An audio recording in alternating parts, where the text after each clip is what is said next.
Hello my dear friends, you are most welcome in my channel MG Science Simplified. नमस्कार सगळ्यांचं MG Science Simplified या channel मध्ये मनापासून हार्दिक स्वागत आहे. तासाच्या अगदी सुरुवातीला मला तुम्हा सगळ्यांना शुभेच्छा द्यायच्या आहेत. आज योगायोगाने विजयादशमी आहे आणि त्या दिवशी आपलं लेक्चर आहे. तर सर्व माझ्या लाडक्या विद्यार्थ्यांना, सगळ्या सबस्क्रायबर्सना, सगळ्या मित्रांना या माध्यमातून मी विजयादशमीच्या मनापासून अनंत हार्दिक शुभेच्छा देतो. माय विजन या राज्यव्यापी मोफत मार्गदर्शनाच्या उपक्रमामध्ये सहभागी सर्वांचं पुनश्च एकदा मनापासून हार्दिक स्वागत करतो आणि आजच्या लेक्चरकडे जातो. मित्रांनो, जर आपण नवीन असाल माझ्या चॅनलवरती तर चॅनलला सबस्क्राइब करायला अजिबात विसरू नका. So let us continue the syllabus. So my dear friends, in the last lecture we have completed a very important bit that belongs to the lesson the living world. सजीव सृष्टी या पाठातलं अत्यंत महत्त्वाचं बीट आपलं मागच्या लेक्चर मध्ये संपलेलं आहे. त्याला आपण कॅरेक्टरिस्टिक्स ऑफ लिव्हिंग ऑर्गॅनिझम्स असं म्हणालो होतो. सजीवांची लक्षणे असं आपण बीट होतं आणि ते आपण कंप्लीट पाहिलेलं आहे. सजीवांची सर्व लक्षणं अत्यंत डिटेलमध्ये आणि व्यवस्थित आपण शिकून घेतलेली आहेत, समजून घेतलेली आहेत. विद्यार्थ्यांच्या मनामध्ये प्रश्न आहेत की ऑनलाईन एक्झाम केव्हा होणार आहे. तर मी आज तुमच्या समोर सांगतोय की फक्त व्हॉट्सअप ग्रुपमध्ये ऍड असलेल्या विद्यार्थ्यांनाच ती लिंक मिळणार होती. त्यामुळे मी थोडासा वेळ दिला जेणेकरून जास्तीत जास्त विद्यार्थी ह्या ऑनलाईन एक्झाममध्ये सहभागी होऊ शकतील. पहिल्या चॅप्टरवरती म्हणजे पहिल्या युनिटवरती आपलं एक ऑनलाईन टेस्ट होईल. ठीक आहे, तर त्याचा तुम्ही व्यवस्थित अभ्यास करा अशी अपेक्षा मी या ठिकाणी करतोय. या रविवारी अर्थात अगदी 2 दिवसामध्येच एक्झाम होईल. तुम्ही सर्वजण त्याच्यासाठी प्रिपरेशन करा, चांगली तयारी करा. त्या परीक्षेसाठी तुम्हाला मनापासून हार्दिक शुभेच्छा देतो. ओके बेटा, सो लेट अस कंटिन्यू. अभ्यासाकडे या. After completing the characteristics of living organisms, so which are the characteristics? We know beta, every living organism is made up of cell. Living organism grow, they grows, and for their growth what is essential? Yes, nutrients are essential. So nutrition is very important characteristic of living organisms. Living organisms can do the respiration. Living organisms can do the movement. They give response to the stimuli. Okay na? And with these all things we have completed the very important bit, characteristic of living organisms. सजीवांची लक्षणे पाहत असताना आपण त्या सगळ्या गोष्टींचा अभ्यास केला की कशामुळे यांना सजीव म्हणावं, नेमकं काय कारण आहे की यांना आपण सजीव म्हणतो. तर त्याच्या मागची कारणं म्हणजेच त्यांची लक्षणं आपण समजून घेतली बेटा. की प्रत्येक सजीवाचं शरीर हे पेशीमय असतं, पेशींनी बनलेलं असतं. पेशी हा सजीवांच्या शरीराचा मूलभूत घटक आहे. त्यानंतर आपण बघितलं सजीवांची वाढ होत असते. सजीवांच्या वाढीसाठी पोषद्रव्यांची किंवा पोषणाची अत्यंत आवश्यकता असते. सजीवांचं पोषण तर महत्वाचं आहेच आहे, पण त्याचबरोबर त्यांचं श्वसन सुद्धा तितकंच महत्वाचं आहे. श्वसनाबरोबर प्रजननाचा सुद्धा मुद्दा आपण बघितला. प्रजनन हे सर्व सजीवांचं एक लक्षण आहे, त्याला रिप्रोडक्शन असं आपण म्हणतो. आणि अशा पद्धतीने आपण किंवा एक लाईफ ड्युरेशन, एक निश्चित अशा प्रकारचा आयुर्मान आहे. प्रत्येक सजीव वेगवेगळ्या किंवा प्रत्येक सजीवाचं जे आयुष्य आहे ते वेगवेगळ्या मर्यादेपर्यंतच आहे हे आपण लक्षात घेतलेलं आहे. Everyone has to die if they are born, आहे ना. सगळ्या जणांनाच मरायचं आहे मित्रांनो, जर ते जन्मले असतील तर.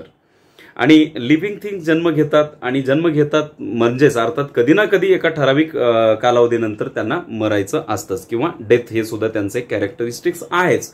सो या सगळ्या गोष्टींबद्दल आता मला वाटतं कुठलाही डाऊट तुमच्याकडे नसेल. सो बेटा, let's have a new title in your notebook. आपल्या वहीमध्ये एक नवीन टायटल टाकून ठेवा, useful and harmful living things. The last bit in the lesson. या चॅप्टर मधला शेवटचा भाग आहे useful and harmful living things. उपयुक्त आणि अपायकारक सजीव. उपयुक्त आणि अपायकारक सजीव नावामधूनच बरचसं लक्षामध्ये येऊ शकतं बेटा. उपयुक्त म्हणजे आपल्याला उपयोगी असणारे आणि अपायकारक म्हणजे ज्यांच्या असण्यामुळे आपल्याला त्रास होतो असे सजीव. ज्यांच्या असण्यामुळे आपल्याला त्रास होतो असे सजीव म्हणजे अपायकारक सजीव. आणि ज्यांच्या असण्याचा आपल्याला फायदा होतो, उपयोगी पडतात, आपल्या कामासाठी पडतात, त्यांना उपयुक्त सजीव असं म्हणायचं. So what are the useful living things? Those living things which are used for completing our demands and needs. आपल्या गरजा पूर्ण करण्यासाठी ज्या सजीवांचा उपयोग आपल्याला होतो त्यांना आपण युजफुल म्हणतो. Those living organisms which are necessary to complete our needs are the living organisms, means useful organisms. And then those which are dangerous for our health, those living organisms which are dangerous, which gives trouble to us, आपल्यासाठी घातक आहेत, आपल्याला त्रास देतात, असे जे सजीव आहेत. So those living organisms which R troubling, troubling म्हणजे त्रास देणारे, which are troubling, they are called as the harmful living things. या दोन्ही गोष्टी आपल्याला बघायच्या आहेत. आता युजफुल लिव्हिंग थिंग्स म्हटल्यानंतर एक साधी गोष्ट आहे बेटा, नेहमीसाठीच आपल्या माइंड सेटमध्ये एक गोष्ट आहेच आहे की लिव्हिंग थिंग्स म्हटल्याबरोबर अर्धा भाग येतो प्लांट्स, अर्धा भाग येतो ॲनिमल्स. बरोबर आहे की नाही बेटा? अर्धा भाग येतो वनस्पतींचा, अर्धा भाग येतो प्राण्यांचा.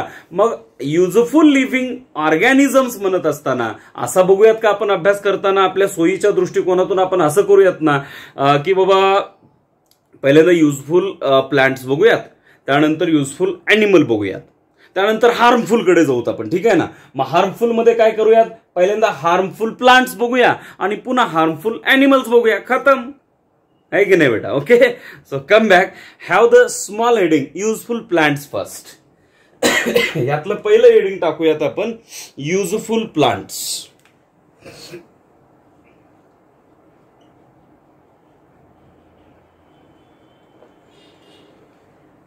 मराठीमध्ये उपयुक्त वनस्पती. We everybody know, we everybody aware that plants are very useful in our life. Plants complete our basic needs beta.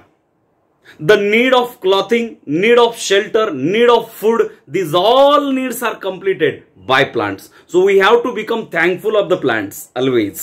मित्रांनो, वनस्पती ह्या अशा आहेत की ज्यांनी नेहमीच आपल्यावरती उपकारच केलेले आहेत. बरोबर आहे? कारण या वनस्पतींपासून आपल्या मूलभूत गरजांची पूर्तता होते. कुठल्या मूलभूत गरजा? अन्न, वस्त्र, निवारा. या तीन तर आपल्याला माहिती आहेत बेटा. आपण जे काही अन्न खातो ते प्रामुख्याने वनस्पतीपासून मिळतं. त्यानंतर आपले जे वस्त्र अर्थात हे कपडे जे आहेत बेटा धाग्यापासून बनलेले आहेत. कापसासारखे पदार्थ वनस्पती निर्माण करतात आणि त्याच्यापासून धागा तयार होतो, धाग्यापासून कापड तयार होतं. या बेसिक गरजा, शेल्टर, आपल्या घरामध्ये कितीतरी वनस्पतींचा उपयोग झालेला आहे आपल्याला दिसून येतं बेटा. निवाऱ्यासाठी सुद्धा वनस्पतींचा आपल्याला प्रचंड उपयोग होत असताना दिसून येतोय. केवळ मग अन्न, वस्त्र आणि निवाराच का? तर नाही, त्याला स्पेशली आपण एका छोट्या मुद्द्यांच्या आधारे समजून घेण्याचा प्रयत्न करणार आहोत. Plants gives us fruits, plants gives us vegetables, plants gives us flowers. Plants are useful to get the medicines also and to construct the furniture at the houses. The plants plays very important role. So take one by one. एक आपण explain करून बघूया की वनस्पती कुठल्या कुठल्या अँगलने आपल्याला उपयोगी आहेत बेटा. Okay, so my dear friends, look at the board here in front of you. There is a long list of uses of plants.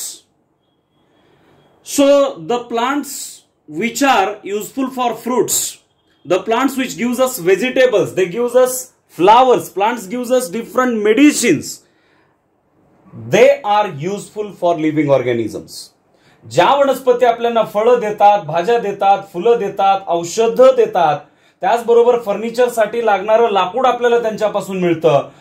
डिंक आणि रबरासारखे चिकट पदार्थ जे आहेत ते वनस्पतींपासून आपल्याला मिळतात. मित्रांनो, अशा अनेक पद्धतीने वनस्पती आपल्याला मदत करत असतात. तर एक एक बघा. So plants are very useful with respect to the fruits. फळांच्या दृष्टिकोनातून वनस्पती खूपच महत्वाच्या आहेत. आपण अनेक फळे खातो. 100ची तर यादी असेल फळांची. बरोबर आहे ना? सो मँगो असेल, ऍपल असेल, बनाना असेल, these all are the fruits we take in our daily meal. आपल्या दैनंदिन आहारामध्ये आपण फळांचा समावेश करतच असतो, ज्याच्यामधून आपल्याला प्रोटीन्स मिळतात, फॅट्स मिळतात, विटॅमिन्स वगैरे मिळत असतात. अनेक प्रकारची जीवनसत्वे, आपल्याला खनिजे या फळांच्या माध्यमातून मिळतात. आणि ही फळं आपल्याला अतिशय चविष्ट आणि आपल्या शरीरासाठी पोषक असतात. त्या फळांचा आपण आहारात समावेश करत असतो. So these fruits are obtained from the plants. So this is the first use of the plants. Plants are useful in the way of getting fruits beta.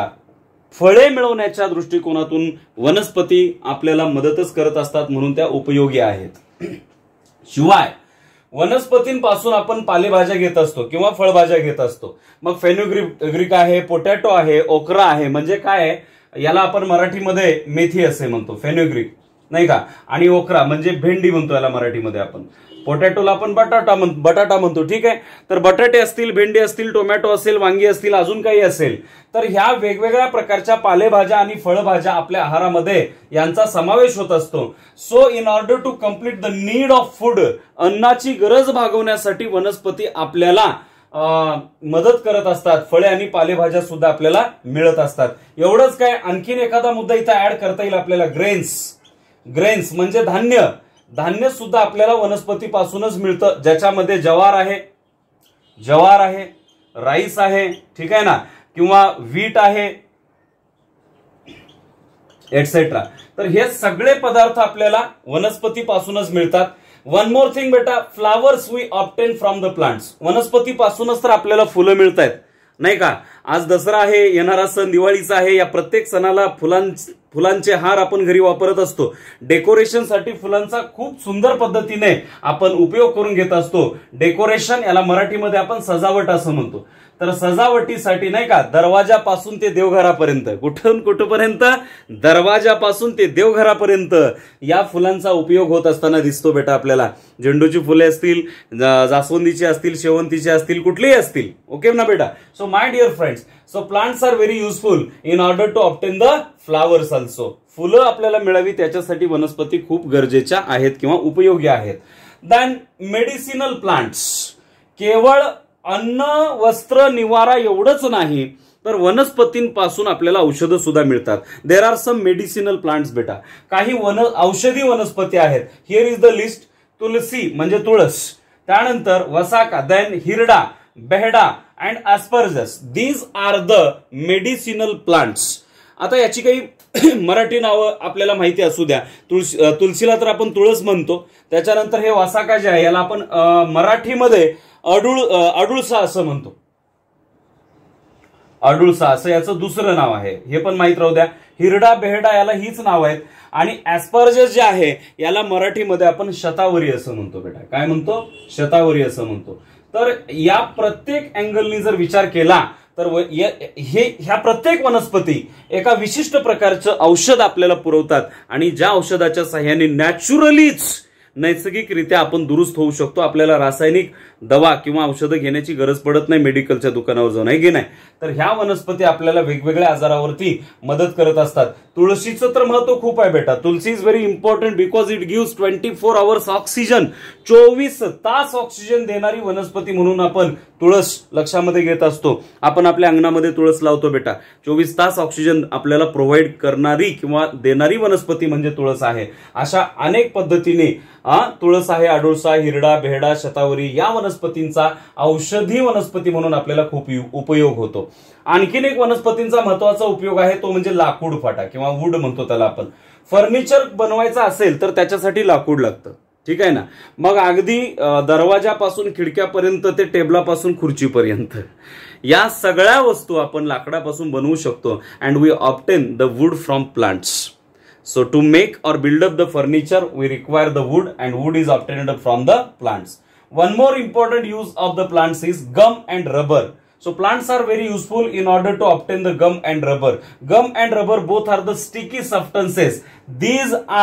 These substances are the waste material in the plants. Though it is waste material in the plants, it is best material for human beings. वनस्पतीमध्ये जरी हे waste material असलं ना, डिंक त्यांचा टाकाऊ पदार्थ आहे, फेकून देतात बाहेर ते वनस्पती. म्हणजे त्याच्या खोडांच्या छिद्रामुळे हा डिंक बाहेर येतो, रबर बाहेर येतं. तर हे डिंक किंवा रबर जरी वनस्पतींच्यासाठी नको असणारे पदार्थ आहेत, तरी आपल्यासाठी मात्र यांचा खूप उपयोग आहे, कारण ते चिकट पदार्थ आहेत बेटा. Then grains we obtain from the plants. वनस्पतीपासून आपल्याला धान्य मिळतं बेटा. आपल्या पोटाचा खड्डा भरण्यासाठी प्लांट अनेक पद्धतीने मदत करत असतात बेटा.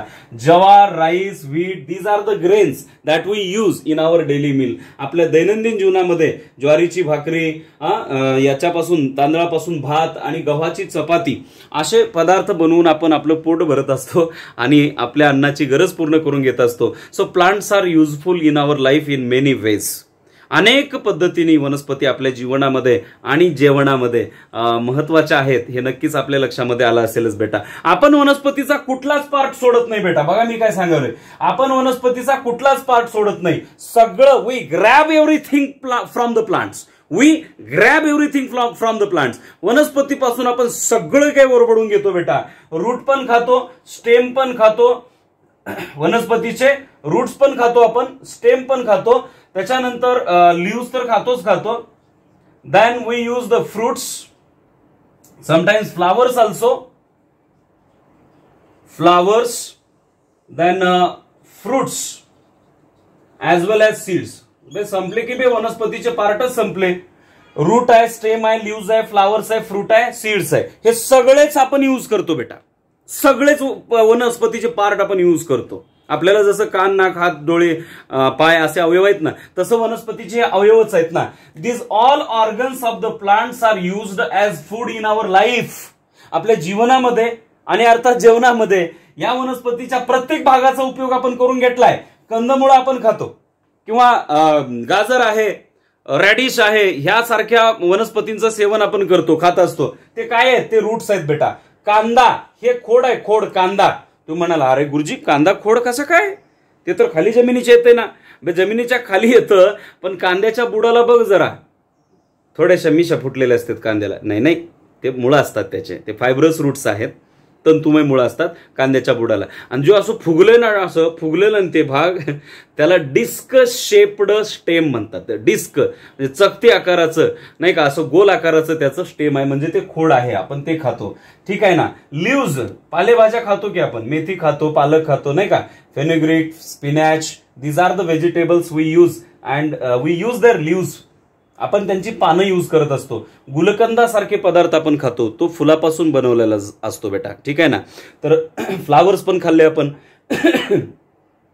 फळं तर जन्मल्यापासून मरेपर्यंत खात आलोय आपण वनस्पतींची, आहे ना. कच्ची असल्यापासून ते पिकेपर्यंत वनस्पतीच्या फळांना अजिबात सोडत नाही. काही वनस्पतीची फळं तर खातो, त्यांच्या बिया सुद्धा आपण सोडत नाही बेटा, बिया सुद्धा सोडत नाही. आपण बदाम खातो म्हणजे काय करतो? वनस्पतीच्या बियाच खात असतो ना एका पद्धतीने. तर मग राहिलं काय शिल्लक? काही शिल्लक ठेवत नाही. वनस्पतीचा हरेक भाग, प्रत्येक पार्ट आपण खाऊन टाकत असतो. ओके ना बेटा.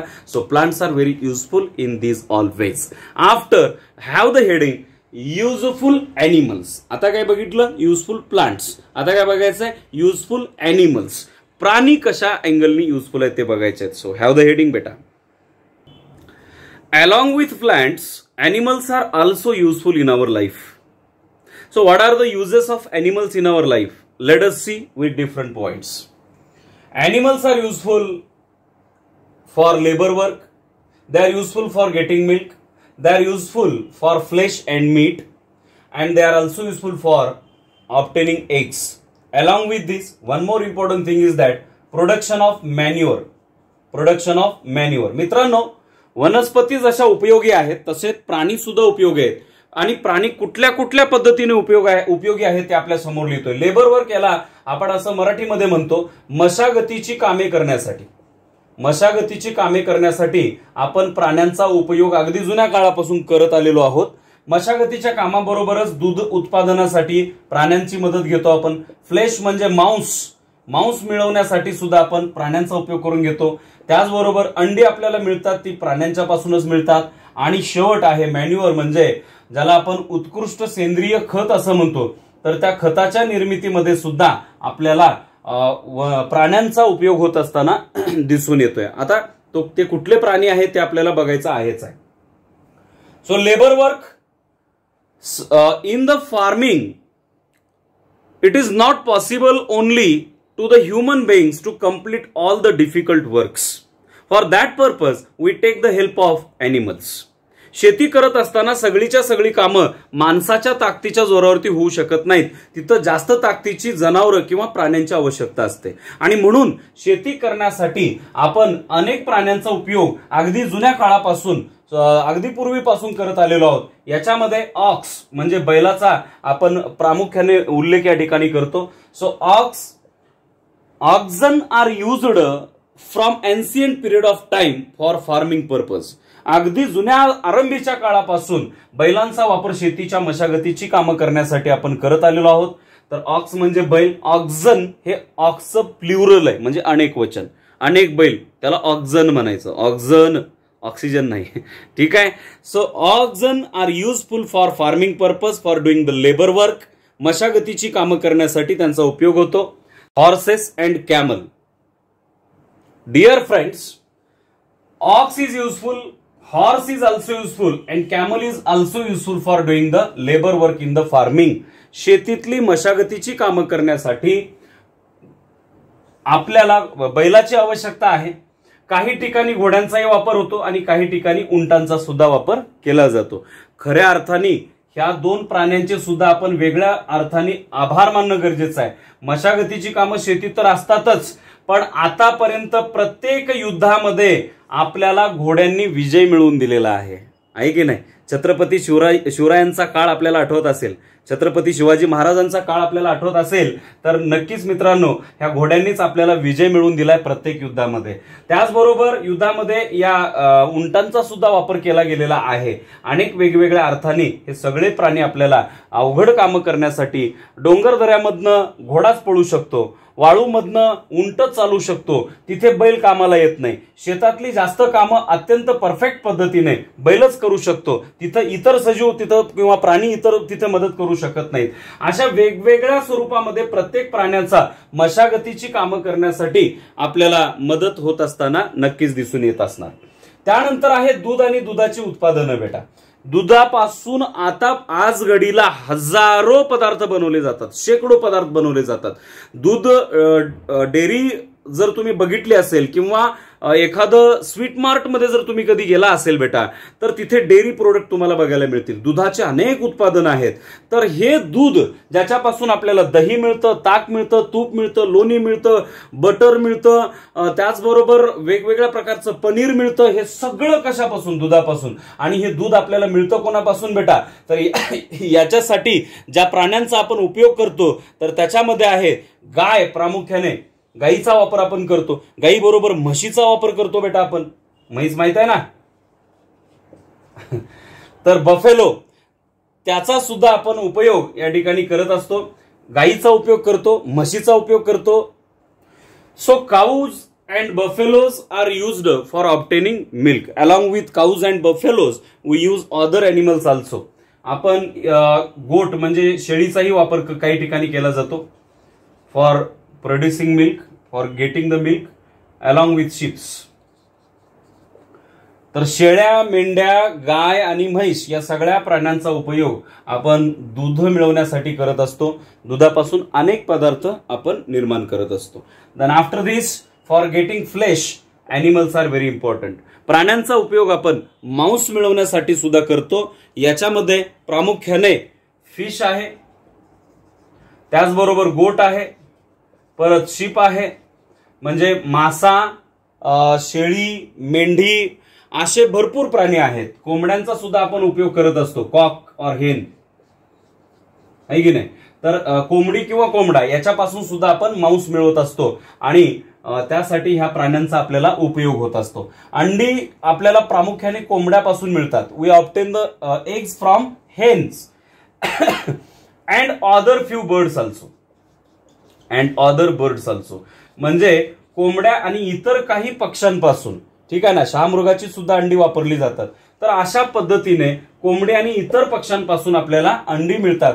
For getting eggs the animals, these animals are very important. Manure, मित्रांनो तुम्हाला याची ओळख असेलच.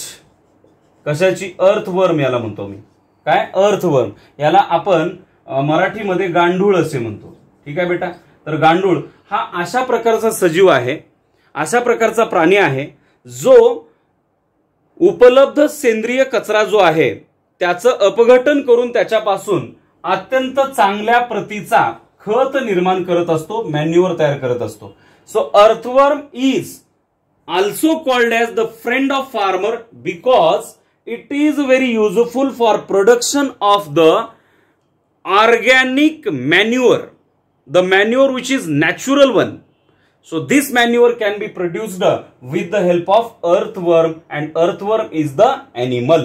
म्हणजे माती भुसभुशीत करणे, जमीन भुसभुशीत करणे किंवा अत्यंत सुंदर अशा प्रकारचा कंपोस्ट खत निर्माण करण्याच्या पद्धतीमध्ये या गांडुळाचा उपयोग होत असताना आपल्याला दिसून येतो. So my dear friends, animals are very useful in this all ways. And म्हणजे फक्त जिवंत असतानाच नाही तर मेल्यावर सुद्धा प्राण्यांचे अवयव आपण वापरत असतो. We use their leather means their skin for production of the footwears and belts, pockets, purses etcetera. मित्रांनो, एवढंच काय, प्राणी मेल्यावरती सुद्धा आपल्या कामाला पडतो रे. मेल्यावरती सुद्धा म्हणजे काय, त्यांची जी लेदर आहे किंवा चामडा आहे, त्वचा जी आहे, त्याच्यापासून आपण शूज बनवतो, चपला बनवतो, बेल्ट वगैरे बनवतो, पर्सेस किंवा ज्याला आपण हँडबॅग्स म्हणतो. तर ह्या सगळ्या पाकिट वगैरे आहेत तर हे यांच्या चामड्यापासून आपल्याला बनवता येतात. अशा अनेक पद्धतीनं ह्या वनस्पती आणि प्राणी आपल्यासाठी उपयोगी आहेत असं नक्कीच आपल्या लक्षात आलं असेल बेटा. आता याच्यानंतर पुढचा भाग आपण बघतोय, हार्मफुल लिव्हिंग थिंग्स. ओके, आता उपयोग तर आहेतच परंतु काही प्राणी किंवा काही वनस्पती आपल्याला त्रासदायक सुद्धा आहेत किंवा तापदायक सुद्धा आहेत. त्याबद्दलची हेडिंग आपण टाकूया. So my dear friends, here in front of you we are going to learn about some harmful plants. अपायकारक वनस्पतींचा अभ्यास आता आपण करणार आहे. आतापर्यंत भेटलं वनस्पती आपल्याला कशा उपयोगी आहेत. आता काय बघणार आहेत आपण, वनस्पती आपली कशी वाट लावतात. काही वनस्पती, बरं सगळ्याच नाही, किंवा आपल्यासाठी त्या कशा घातक आहेत, कशा अपायकारक आहेत ते बघायचं आहे. सो हार्मफुल प्लांट्स आपलं हे हेडिंग असणार आहे आता, हार्मफुल प्लांट. जसं की आपण युजफुल प्लांट बघितलं, युजफुल अॅनिमल बघितलं. आता काय सुरू करतोय मी, हार्मफुल प्लांट्स, अपायकारक वनस्पती. Plants are harmful in many ways. कुठल्या कुठल्या पद्धतीने हार्मफुल आहेत. हार्मफुल टू क्रॉप्स म्हणजे पिकांसाठी काही वनस्पती घातक आहेत. इचिंग प्लांट्स म्हणजे काही वनस्पतीचे काही भाग असे जे आपल्याला खाजरं अंगतात अंगाला, नुसतं खाजत बसतो आपण, ठीक आहे ना, त्याला इचिंग प्लांट्स किंवा खाज आणणाऱ्या वनस्पती म्हणायचं. प्लांट्स विथ स्ट्रॉंग ओडर, काही वनस्पतींच्या काही भागांचा खूपच तीव्र आणि उग्र वास येतो. तीव्र म्हणण्यापेक्षा इथे आपण म्हणूया उग्र वास. कसला वास बेटा, उग्र वास आणणाऱ्या वनस्पती, ठीक आहे. पॉइझनस प्लांट्स, विषारी वनस्पती आहेत काही. आणि पोल्युशन कॉझिंग प्लांट्स म्हणजे प्रदूषण घडवून आणणाऱ्या वनस्पती, त्यालाच आपण प्रदूषके असं म्हणतो, पोल्युटंट्स, ठीक आहे. सो वन बाय वन बेटा. So harmful to the crops, पिकांना वनस्पती कशा घातक आहेत. तर काही वनस्पतीची नावं या ठिकाणी मी लिहिलेली आहेत. डोडर, याला दुसरं नाव आहे cuscuta. The cuscuta is a plant. In Marathi we call it as amarvel. Amarvel, dodder or cuscuta. So this type of the plant grows on other green plants and inserts its roots in the other green plants and absorb the nutrition which is produced by the green plant already.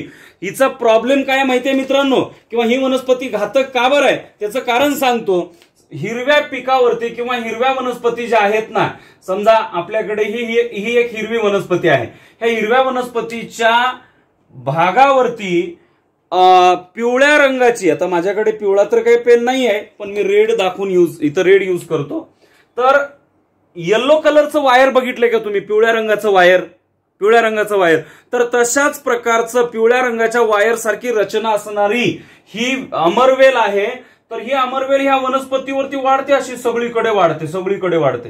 आणि तिच्या ज्या मुळा आहेत ना, the roots of that cuscuta plant get inserted into the stem of green plant. हे host plant आहे, यजमान वनस्पती आहे. म्हणजे या अमरवेलीचं पोषण कोण करणार, ही वनस्पती करणार. मग हिला मरून जावंच लागेल ना, समजतंय ना, लक्षात येतंय तुमच्या. तर मित्रांनो, अशा पद्धतीने ही डोडर किंवा कस्क्युटा, एकच नाव आहे हे, ठीक आहे. तर अमरवेल नावाची वनस्पती अशा पद्धतीने वनस्पतींमध्ये खूप घातक वनस्पती म्हणून ओळखत असतो. ती आयतं या हिरव्या वनस्पतीने तयार केलेलं अन्न शोषून घेते, त्याच्यामुळं ती परजीवी आहे, परपोषी वनस्पती म्हणून तिचा आपण उल्लेख करत असतो. हेट्रोट्रॉपिक प्लांटमध्ये कस्क्युटाचा समावेश होतो. त्यानंतर पार्थेनियम, ह्याला आपण मराठीमध्ये गाजर गवत म्हणतो. कसलं गवत? गाजर गवत. कारण गाजराचं रोपटं माहितीये ना, तर गाजराच्या रोपट्याची पानं आणि या वनस्पतीची पानं सारखी दिसतात, एकमेकांसारखी, म्हणून नाव काय आहे? गाजर गवत, पार्थेनियम. आपल्या भाषेत सांगू का? काँग्रेस पक्ष नाही बरं का, तर काँग्रेस. ठीक आहे मित्रांनो, तर हे सुद्धा आपल्या पिकांसाठी घातक ठरणारं एक प्रकारचं वनस्पती आहे. आणि वीड म्हणजे वेगवेगळ्या प्रकारचे गवत, ते गवत सुद्धा वनस्पतीला खूप घातक असतं. कारण त्याच्यामुळे होतं काय, जमिनीतले आयते पोषकद्रव्ये कोण घेतं? गवत ओढून घेतं, आणि पिकांना काय मिळतं? माती. काही मिळत नाही, त्यामुळं पिकांची वाढ व्यवस्थित होत नाही. तर इथे ह्या सगळ्या अशा वनस्पती आहेत की ज्या आपल्या मुख्य वनस्पतींना घातक ठरतायत किंवा अपायकारक ठरतायत बेटा. त्यानंतर खाज आणणाऱ्या काही वनस्पती आहेत. नेटल आणि कॅलोकॅसिया त्याची उदाहरणं म्हणून मी पुढे घेतोय. तर नेटल कशा प्रकारची वनस्पती आहे तुम्हाला माहिती असू द्या. चुरचुरीच्या शेंगा, किंवा आता काही ठिकाणी वेगळे वेगळे शब्दप्रयोग याच्यासाठी असतील. मराठी भाषा सुद्धा प्रत्येक ठिकाणी बदलते ना. मराठवाड्यामध्ये ती वेगळीच आहे, विदर्भात ती वेगळीच आहे ना, पश्चिम महाराष्ट्रात वेगळीच आहे, कोकणामध्ये अजून वेगळीच आहे. तसं आता आमच्याकडे तर आम्ही त्याला चुरचुरीच्या शेंगा असं म्हणतो. ऍक्च्युअली टेक्स्टबुकमध्ये जो शब्द दिला याच्यासाठी की जे इचिंग कॉझिंग प्लांट आहे, तर खाज आणणारी खाजकुईलीच्या वनस्पती असं म्हटलेलं आहे. खाजकुईलीच्या वनस्पती, तर ती नेटल आहे. ह्या नेटलच्या ज्या शेंगा असतात की नाही, तर त्याच्यावरती बारीक अशा प्रकारचे फायब्रस थ्रेड्स टाईप स्ट्रक्चर असतं, आणि ते जर उडून आपल्या अंगावरती पडले तर आपल्याला प्रचंड खाजायला लागतं बेटा. तर अशा खाज आणणाऱ्या काही वनस्पती आहेत. कॅलोकॅसिया, याला आपण आळूची पानं म्हणतो. लिव्ज ऑफ कॅलोकॅसिया, आळू माहित आहे ना मित्रांनो. तर अळू जो आहे त्याची पानं, त्याच्या पानामध्ये कॅल्शियम ऑक्झॅलेटचे सॉल्ट असतात बेटा. कॅल्शियम ऑक्झॅलेट तुम्हाला काही कळणार नाही, पण उगाच शब्दप्रयोग ऐका ना. तर कॅलोकॅसिया किंवा अळूची पानं जे आहेत ना, बरं आळू माहिती आहे ना तुम्हाला, चमकुरा वगैरे काही जण म्हणतात त्याला. ठीक आहे, तर त्या अळूची पानं जर कच्ची तुम्ही खाल्लात तर तुमच्या गळ्याला आतून रॅशेस पडतील बेटा, रॅशेस पडतील, रॅशेस. कच्ची पानं तुम्ही खाऊच शकत नाही अळूची, कारण मग गळ्याला आतून जखमा होऊ शकतात. का? तर ह्या अळूच्या पानामध्ये कॅल्शियम ऑक्झॅलेटचे सॉल्ट असतात, ज्याची टोकं हे सुईसारखी असतात. कशी असतात? सुईसारखी. अरे बापरे, मग सुई गिळता का? तर मित्रांनो, म्हणूनच तर आपली आई ज्या वेळेला ह्या अळूच्या पानाची भाजी किंवा पकोडे करत असते त्यावेळेला अगोदर त्याला उकडून तर घेते किंवा तळून तर टाकते सरळ खतम. तर अशी किंवा तुम्ही न उकडता न तळता अळूची पानं खाऊ शकत नाही, कारण इचिंग होते. The throat itching, inside throat itching will occur if you eat such type of the leaves of colocasia. त्याला अळू अशा प्रकारचं नाव देतो मराठीमध्ये. प्लांट्स विथ स्ट्रॉंग ओडर, काही वनस्पतींचा वासच इतका घाण आहे. उग्रवासाच्या काही वनस्पती आहेत, त्याचे एक्झाम्पल म्हणून दिलेले इथं ओलिएंडर आणि लॅन्टना. ओलिएंडर म्हणजे काय? कनेरी. एक विशिष्ट प्रकारचा उग्रवास आहे. फुलं जरी दिसायला सुंदर दिसत असली तर काय करावं? ओलिएंडर, कनेरी. तर तिचा वास मात्र घाण येतो, फुलांचा नाही, त्या अख्ख्या वनस्पतीचा. उग्रवास आणणारी ही वनस्पती आहे. लॅन्टाना नावाची एक वनस्पती आहे बेटा. साधारणपणे ग्रामीण भागामधल्या विद्यार्थ्यांना हे कदाचित माहीत असेल. तर याला मराठी जे नाव दिलंय तर ते नाव दिलेलं आहे घाणेरी, लॅन्टाना. कनेरीची बहीण घाणेरी. आता आमच्या परिसरामध्ये आम्ही तर त्याला गोचडीची वनस्पती असं म्हणायचो. तुमच्याकडे काय शब्दप्रयोग आहे मला माहिती नाही. ठीक आहे, तर अशा ह्या वनस्पती आहेत की ज्यांचे वास कसे आहेत? उग्रवास आहेत. त्यांची फुलं आपण वापरू शकत नाही. उगं दिसायला कलरफुल दिसतात, दिसायला सुंदर दिसतात, पण आपण त्याचा उपयोग नाही करू शकत बेटा. ठीक आहे, त्यानंतर आहे पॉइझनस प्लांट्स, विषारी वनस्पती. धोत्रा. सो धतुरा इज अ पॉइझनस प्लांट, लक्षात घ्या. तर त्याच्यासोबत जास्त खेळ जाऊ नका. ओके ना, हे विषारी वनस्पती आहे. And pollution causing plants which produces pollutants, प्रदूषक निर्माण करणारी. Plants which grow under water are algae, पाण्यामध्ये वाढणाऱ्या वनस्पती आहेत अल्गी, आणि पाण्याच्या आजूबाजूला वगैरे फंगी किंवा फंगस वाढतं. ठीक आहे ना बेटा, ओलसर जाग्यामध्ये. यांची जर ओव्हरग्रोथ झाली, if there is overgrowth of algae in the plant, then it is very dangerous. Why? Because it will pollute the water. हे पाण्याला प्रदूषित करून टाकेल, दूषित करून टाकेल. यांची जास्त वाढ प्रमाणापेक्षा जास्त जर शेवाळ पाण्यामध्ये वाढलं, अलगी म्हणजे शेवाळ किंवा शेवाल म्हणतो त्याला, तर प्रमाणापेक्षा जास्त जर त्याची वाढ झाली तर ते मात्र पाण्यासाठी खूप घातक आहे. ते एक प्रदूषक म्हणून काम करेल आणि पाणी प्रदूषित होऊन जाईल, दूषित होऊन जाईल बेटा. तर अशा अनेक मार्गांनी काही वनस्पती आपल्याला घातक असल्याचं नक्कीच लक्षामध्ये आलं असेलच. आता वनस्पती ज्या अर्थी घातक आहेत तसेच काही प्राणी सुद्धा घातक आहेत बेटा. त्याला आपण म्हणूयात हार्मफुल एनिमल्स, आणि त्यांचा डेटा सुद्धा लागलीच बघणार आहोत आपण. ओके मेरे प्यारे बच्चों, अगर आप इस चैनल पे नए हैं तो चैनल को प्लीज सब्सक्राइब कीजिए, बेल आइकॉन को प्रेस करो. ओके बेटा. तो useful plants, useful animals, then after useful means harmful plants, and now harmful animals. आपण जो सिक्वेन्स ठेवलाय त्या सिक्वेन्स मध्ये काय बघितलं आपण? उपयुक्त वनस्पती बघितल्या, उपयुक्त प्राणी बघितले. आता अपायकारक वनस्पती बघितल्या, आता अपायकारक प्राण्यांचा सुद्धा अभ्यास करूया. यस बेटा, even animals are troubling to all living other living organisms. काही प्राणी इतर सजीवांना वेगवेगळ्या पद्धतीने घातक आहेत. आणि कसे घातक आहेत तेच इथे बघायचं आहे. पहिल्यांदा मी इथं घेतोय बेटा डिसीज कॉझिंग एनिमल्स, रोगकारक प्राणी. आणि रोगकारक प्राण्यांमध्ये आपण कुणाचा उल्लेख करणार आहेत माहित आहे? मॉस्किटोज. थोडं इथे लिहितो बेटा. कशाचा समावेश करतोय मी? मॉस्किटो बेटा. कोणी मी तो मच्छर है, ज्यादा पैसे लुंगी, है ना? ऍडव्हर्टाईज बघितली असेल तुम्ही, ठीक आहे. रेड हिट, लाल हिट वगैरे, असो. कम बॅक बेटा. सो मॉस्किटोज, कॉकरोच वगैरे तर आहेतच, पण मॉस्किटोज सुद्धा आपल्याला घातक आहेत. डिसीज कॉझिंग एनिमल मध्ये पहिल्यांदा घेतोय मी मॉस्किटोज बेटा. Mosquitoes causes many diseases in human beings and other animals. मानवामध्ये आणि इतर प्राण्यांमध्ये आजार पसरवणारे प्राणी मॉस्किटो आहेत बेटा. आता हे मॉस्किटो काय काय करतात? आपल्याकडे तर अनेक प्रकारच्या ताप आहेत आपल्याकडे, है ना. फिवर, डेंग्यू फिवर आहे, टायफॉइड फिवर आहे, त्याच्यानंतर मलेरिया फिवर आहे. त्यातला डेंग्यू हा जो ताप आहे, डेंग्यूमध्ये आपल्याला ताप येत असते, ठीक आहे ना. त्याचबरोबर आपल्याला मलेरियामध्ये सुद्धा ताप येत असते बेटा. तर डेंग्यू आणि मलेरिया याची जी कारणं आहेत ना, किंवा डेंग्यूचा व्हायरस जरी वेगळा असला, मलेरियाचा व्हायरस जरी वेगळा असला, तर हे व्हायरस किंवा हे विषाणू हे एखाद्या डासाच्या शरीरामध्ये अगोदर जातात आणि त्याच्या माध्यमातून आपल्यापर्यंत पोहोचतात, नाही का. म्हणजे एसटी मध्ये किंवा बसमध्ये एखादा गुंड माणूस बसावा, आहे का नाही, चोर बसावा, आणि त्यांनी येऊन सगळं पुन्हा बसमधून उतरलं की अख्खं बस स्टँड लुटावं, अशी हालत आपल्याला दिसून येते बेटा. आता ही हालत कशी ते तुम्हाला सांगतो.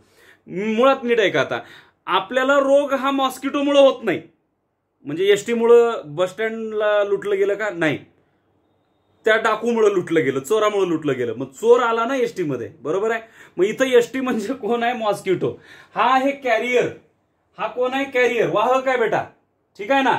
आणि डिसीज कॉझिंग ऑर्गॅनिझम, ज्याच्यामुळे आपल्याला रोग होतो, ते आहेत व्हायरस किंवा बॅक्टेरिया. तर व्हायरस किंवा बॅक्टेरिया अगोदर मॉस्किटोच्या बॉडीमध्ये जातात. कोण कोण?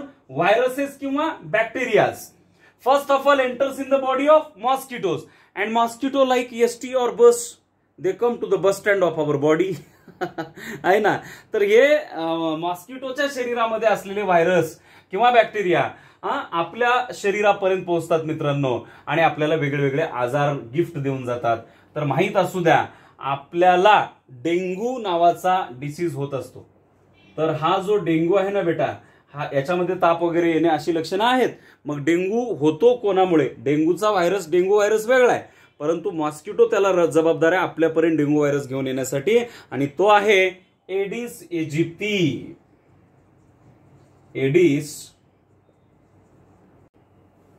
Aedes aegypti. तर हा आहे मॉस्किटो. तर हा एडिस इजिप्ती काय करतो? मराठीत लिहू, एडिस इजिप्ती झालं. तर हे नाव आहे मच्छरचं. एडिस इजिप्ती नावाच्या मॉस्किटोच्या बॉडीमध्ये डेंग्यूचा व्हायरस येतो आणि आपल्याला डेंग्यू देऊन जातो. तसंच आपल्याला मलेरिया माहित आहे, ठीक आहे. तर मलेरिया हा सुद्धा एक तापीचाच प्रकार आहे. त्याच्यामध्ये आपल्याला तापही येते आणि थंडीही वाजते, दोन्ही एकदाच. त्याला म्हणायचं मलेरिया बेटा. काय म्हणायचं? मलेरिया. हिवताप. काय म्हणायचं? हिवताप. हिव म्हणजे थंडी, ताप म्हणजे गरमी, हाय गरमी, दोन्ही एकदाच. तर त्याला म्हणायचं मलेरिया. आपल्याला जो मलेरिया होतो ना बेटा, तर कोणत्या डासामुळे हा आपल्याला प्रसाद मिळतो? तर तो आहे अॅनॉफिलस.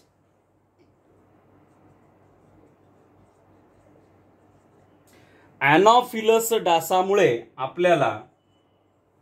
आपल्याला मलेरिया नावाचा आजार होतो किंवा रोग होतो. मग तो डासामुळे होतो का? नाही. त्याचे व्हायरस किंवा बॅक्टेरिया वेगळे आहेत. ते अॅनॉफिलस डासाच्या बॉडीमध्ये येतात पहिल्यांदा आणि पुन्हा आपल्या शरीरात आले की आपल्याला मलेरिया देऊन जातात. So these are disease causing animals. Along with mosquitoes there are poisonous cockroaches also बेटा. त्या कॉक्रोचला आपण पॉइझनस मध्ये किंवा इन्क्लूड करू किंवा डिसीज कॉझिंग मध्ये सुद्धा कॉक्रोचचा समावेश करता येतो. ठीक आहे. त्यानंतर वेस्टेज ऑफ फूड, अन्नाची नासाडी करणारे प्राणी. काही प्राणी अन्नाचा पार नाश करून टाकतात बेटा. तुमच्या ओळखीचे आहे त्याच्यामध्ये. कोण आहे? गणपती बाप्पाचं वाहन. कोण? रॅट म्हणजे उंदीर, आहे की नाही? किंवा रोडंट्स. ठीक आहे. रोडंट्स म्हणजे घुशी. उंदीर आहे, घुशी आहेत. तर ह्या प्राण्यांच्या माध्यमातून काय होतं? अन्न पदार्थाची खूप मोठी नासाडी होते बेटा. शेतकऱ्यांच्या पिकांचं प्रचंड नुकसान होतं, ऐक नाही. म्हणून ह्या उंदराला कंट्रोल करण्यासाठी साप असणं गरजेचं आहे शेतामध्ये. म्हणून सापाला सुद्धा शेतकऱ्याचा मित्र म्हणतात. म्हणजे हे काय दोघं एकत्र बसून जेवत नाहीत, मित्र आहेत म्हणजे. ठीक आहे ना. कारण उंदीर हे सापासाठी खाद्य आहे. मग उंदराला संपवायला साप आवश्यक आहे. ठीक आहे ना. तर असो बेटा. So wastage of food. Some animals are responsible for wastage of the food and in this way they are very harmful for other living organisms and plants. Poisonous animals. विषारी प्राणी. आता याच्यामध्ये स्नेक्स तर सगळ्यात पहिल्यांदा येतील बेटा. ठीक आहे. स्नेक्स म्हणजे सापाचा समावेश तर याच्यामध्ये सगळ्यात पहिल्यांदा होईल. Not only the snakes but there are few other poisonous animals which includes some lizards and spiders. Lizards and spiders. बेटा थोडं मी बाजूला ज्या वेळेला होतो त्या वेळेला लिहून घेण्याचा प्रयत्न करत चला. स्नेक्स, सम लिझार्ड्स अँड स्पायडर्स म्हणजे साप.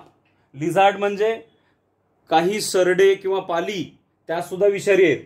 आणि स्पायडर्स म्हणजे कोळी. बेटा आपल्याकडे जरी स्पायडर विषारी आपल्याला वाटत नसला तर वाळवंटी प्रदेशामध्ये जे कोळी आढळतात, आपल्याला स्पायडर्स आढळतात, ते खूप विषारी असतात, हे माहीत असू द्या. So if they bite us then it is very dangerous for our health. Sometimes death may occur. जर हे साप किंवा हे इतर प्राणी जर का आपल्याला चावले, त्यांचं विष जर आपल्या अंगामध्ये गेलं तर आपण म्हणजे आपल्याला मृत्यू सुद्धा येऊ शकतो. या गोष्टी खबरदारीने घ्यायला पाहिजेत बेटा. लक्षात येते ना. अर्थात सगळेच साप विषारी नसतात. All snakes are not poisonous. म्हणजे दिसला साप की मारा, दिसला साप की मारा असं नाही बेटा. सर्प मित्रांना फोन लावून बोलवा. सापाला पकडतो तो व्यक्ती आणि त्याला जंगलामध्ये नेऊन मुक्त करतो, फ्री करतो. जा रे बाबा, छानपैकी जग तुझं लाईफ. आम्हाला ताप द्यायला येऊ नको इकडं, आहे की नाही बेटा. Some animals are poisonous. Scorpion माहिती नाही. विंचू असा दणका दिला ना शेपटीनं विंचवानं तर खतमच बेटा. आपण थंडगारच पडतो, आहे की नाही. So in this way or in these many ways the animals are very dangerous for us. Some animals, wild animals, जंगली प्राणी. Who are the wild animals? Those animals to which we cannot keep at our home, they are the wild animals. They are living in the forest only. The hunting animals, the animals who hunt other animals to get their food are called as wild animals. जे प्राणी स्वतःला अन्न मिळावं याच्यासाठी इतर प्राण्यांची Hunt म्हणजे शिकार करतात, आणि अशा शिकार करणाऱ्या प्राण्यांना आपण जंगली प्राणी असं म्हणतो बेटा. मग ह्या जंगली प्राण्यांमध्ये कोणाकोणाचा समावेश होतो आपल्या सगळ्यांना माहिती आहेच आहे. The tiger and the lion. तर मित्रांनो, Wild animals that hunt other animals for food are the predators, and they are tigers, lions, wolves, then leopards. Sometimes due to deforestation, such animals enter human settlements in search of the food and they destroy the human settlements. बेटा काय सांगायला नीट आहे का? तर जंगली प्राण्यामध्ये वाघ आहे, सिंह आहे, इतर बरेचसे लांडगा वगैरे आहे. तर हे जे प्राणी आहेत बेटा, इतर प्राण्यांची शिकार करतात, स्वतःच्या अन्नाची गरज पूर्ण करतात. परंतु कधी कधी काय होतं, आपण नाही का जिकडे जाईल तिकडे घाण करून ठेवतो. आपण फॉरेस्ट सुद्धा आपण तोडून टाकले, सगळे जंगल तोडून टाकली, जंगल नष्ट केली. आणि जंगल नष्ट केल्यामुळे कधी कधी काय होतं, हे मानवी वस्तीमध्ये शिरतात. समजा एखादा प्राणी असा मानवी वस्तीमध्ये शिरला, तुम्ही न्यूजमध्ये बघितलं असेल, तर किती घातक आहे आपल्यासाठी. समजते की नाही समजते? तर जंगल तोडू नका, जंगल वाढवा बेटा. असे प्राणी जर जंगलातून निघून आपल्या जर अधिवासामध्ये, if they enter in the human settlements मानवी अधिवास, जिथं माणूस राहतो, मानवी गावामध्ये किंवा शहरामध्ये जर हे शिरले ना, तर मग कत्तलच करत सुटतात हे. मग ह्यांना पकडणं खूप मुश्किल जातं बेटा, अलग लक्षात. तर अशा अनेक पद्धतीने काही प्राणी आपल्याला घातक आहेत, काही प्राणी आपल्याला उपयोगी आहेत. मग आता घातक असले म्हणून त्यांना सगळ्यांना संपवायचं का? नाही बेटा. निसर्गाचा समतोल बिघडतो. आपण कधीच निसर्गामध्ये असा इंटरफेअर करायचा नाही, समजतंय ना. निसर्गाचा समतोल बिघडू शकतो म्हणून त्यांना आपण मारायचं नाही आहे बेटा. आजच्या ह्या लेक्चरमध्ये तुम्ही केलेल्या अभ्यासाचे फोटो आपण अपलोड करत नाही आहोत, कारण ऑलरेडी लेक्चर खूप मोठं झालेलं आहे. ते फोटो येणाऱ्या लेक्चरमध्ये नक्कीच ऍड होतील, याबद्दल तुम्ही निश्चिंत राहा. येणाऱ्या रविवारी म्हणजे 2 दिवसानंतर लागलीच काय होईल बेटा, एक्झाम होणार आहे. अर्थात 17 ऑक्टोबर रोजी ऑनलाईन एक्झाम होईल. त्याच्या डिटेल सूचना व्हॉट्सअप ग्रुपवर मिळतील. माय विजनचे व्हॉट्सअप ग्रुप आहेत बेटा, तर त्या ग्रुपला तुम्ही जॉईन व्हा. मी नंबर इकडे खाली डिस्क्रिप्शन बॉक्समध्ये दिलेला आहे. डिस्क्रिप्शन बॉक्समध्ये मागे शिकवलेले सगळ्या व्हिडिओच्या लिंक आहेत बेटा. जर तुमचं काही मिस झालं असेल मध्ये, तर तुम्ही त्या लिंकला जाऊन क्लिक करून मागचे व्हिडिओ सुद्धा बघू शकता. So my dear friends, today we have completed the second chapter also from our syllabus. आपल्या अभ्यासक्रमातला द लिव्हिंग वर्ल्ड, सजीव सृष्टी, हा दुसरा चॅप्टर सुद्धा आज या ठिकाणी संपलेला आहे. आज आपण बघितलेला महत्वाचा घटक आहे useful and harmful living things, उपयुक्त आणि अपायकारक सजीव. मग त्याच्यात आपण 4 सेक्शन पाडले, छोटे छोटे छोटे छोटे भाग पाडले, त्याच्यात पण एक एक एक एक एक एक एक पॉईंट काढले आणि तो डेटा तुमच्यापर्यंत पोहोचवण्याचा मी प्रयत्न केलाय. अपेक्षा करतो हा व्हिडिओ तुम्हाला आवडला असेल. जर व्हिडिओ आवडला असेल तर लाईक करा, शेअर करा, चॅनल सबस्क्राईब करा बेटा, अलग लक्षामध्ये. आणि ह्या व्हिडिओच्या लिंक सगळ्या खेडोपाड्यापर्यंत, प्रत्येक विद्यार्थ्यापर्यंत पोहोचवण्याचं काम तुमचं आहे मित्रांनो. तर अपेक्षा करतो हे लेक्चर तुम्हाला आवडलं असेलच. आता इथेच थांबूयात. Further details in the next lecture. ठीक है बेटा, तो मिलते हैं अगले लेक्चर में. तब तक के लिए जय हिंद.